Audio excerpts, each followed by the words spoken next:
You all know my battle with depression this year and how Stoicism helped me with this depression.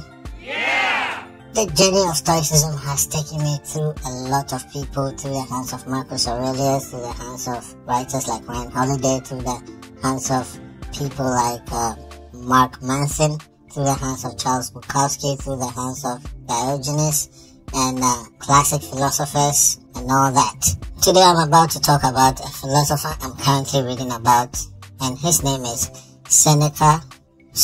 Lucius Aeneas Seneca the Younger. Around this time he was in bed with the emperor, so most of the Stoics had issues with him, and because of that he was persona non grata in their midst. However, he had a lot of advice to give, and the book I'm reading is a gem right now. It is the Letters from a Stoic by he actually wrote it some 2000 plus years ago, and some other writers have interpreted it and made it into a book, and he said a lot of things which I would like us to deliberate on. So Stoicism is characterized by philosophers telling us to follow nature.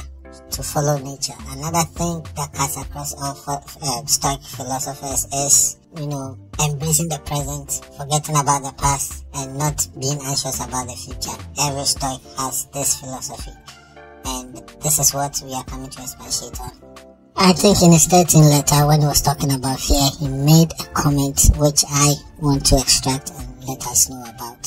So he said that you may retort with the question, how am I to know whether my suffering are real or imaginary? Here is the rule of such matters. We are tormented either by things present or by things to come, or by both.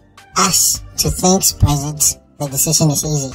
Suppose that your person enjoys freedom and health, and that you do not suffer from any external injury. As to what may happen to it in the future, we shall see later. Today, there is nothing wrong with it.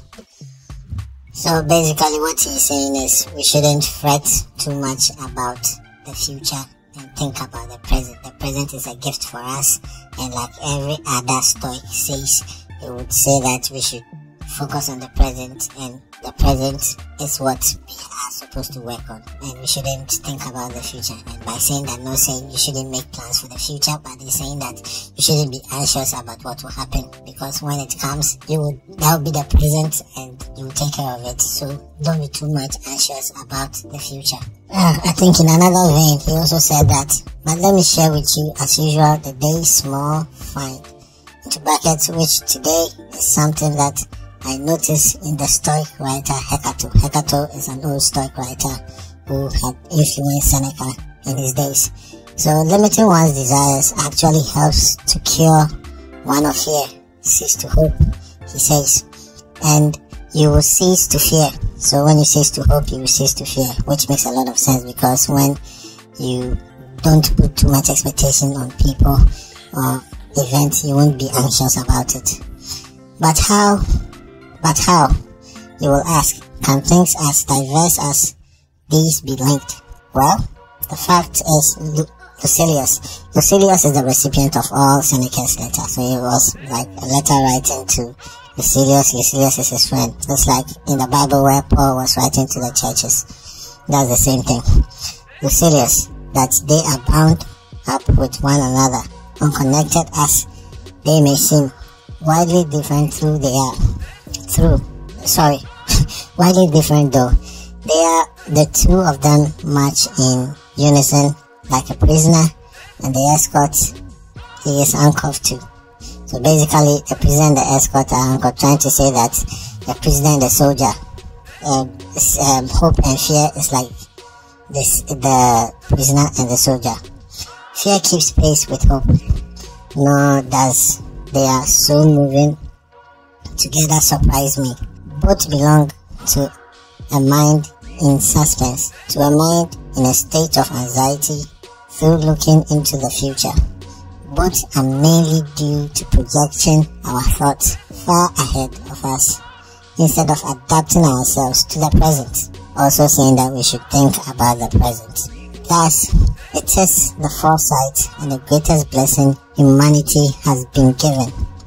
It's transformed into a curse. So, trying to say that the present is something that is a gift to us, and instead of us to focus on it, we are making it a curse. Wild animals run from the dangers they actually see, and once they escape them, worry no more. So basically, it's trying to say that animals, when they flee from predators or anything like that, they don't dwell on the fear like how human beings we do. We, however, are tormented alike by what is past and what is to come. A number of our blessings do us harm, for memory brings back the agony of fear, while foresight brings it on prematurely. No one confines his unhappiness to the present.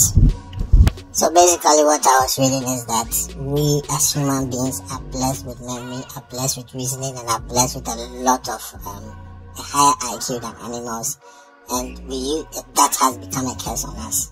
So basically we dwell too much on our past, a past hurt, a past betrayal, and because of that it affects what we are doing right now. And also because of the fear of what happened in the past, we anticipate that will happen again, which is something like a PTSD. So what Seneca is saying is, and most Stoics are saying, is we should always focus on the present and forget about the future and the past. And to add to this point, I took a clip from Reverend Mensa Otabil speaking, I think 2 or 3 weeks ago.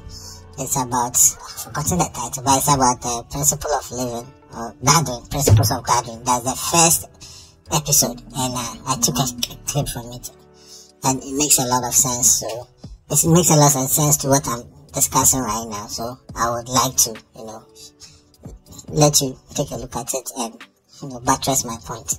To where they belong. We must not allow our experiences to run all over the place. My past belongs to my past. My past does not belong to my future. Don't allow past pain to determine future relationships. Because somebody might have failed you, it doesn't mean the next person will also fail you. Your past must be gathered and put where it belongs. Your pain must be gathered and put where it belongs. Somebody failed you, it doesn't mean all people are failures. The problem with life is one person fails us, we think everybody is a failure. That's the flood. We have let the waters cover everything. God says, don't let it cover everything. Take the waters, put them where it belongs. The one who failed you is not the whole earth. The one who failed you is your husband. So as the Reverend also said, we shouldn't let our past dictate our future or where we are going. And I thought this would be helpful to you, so I decided to make a video of it and let you know. Please give me a verdict on how I came out, and so I could improve on myself. The name is ADB, and that was my opinion. I'm out, dismissing. Hasta la vista. And we say bye-bye.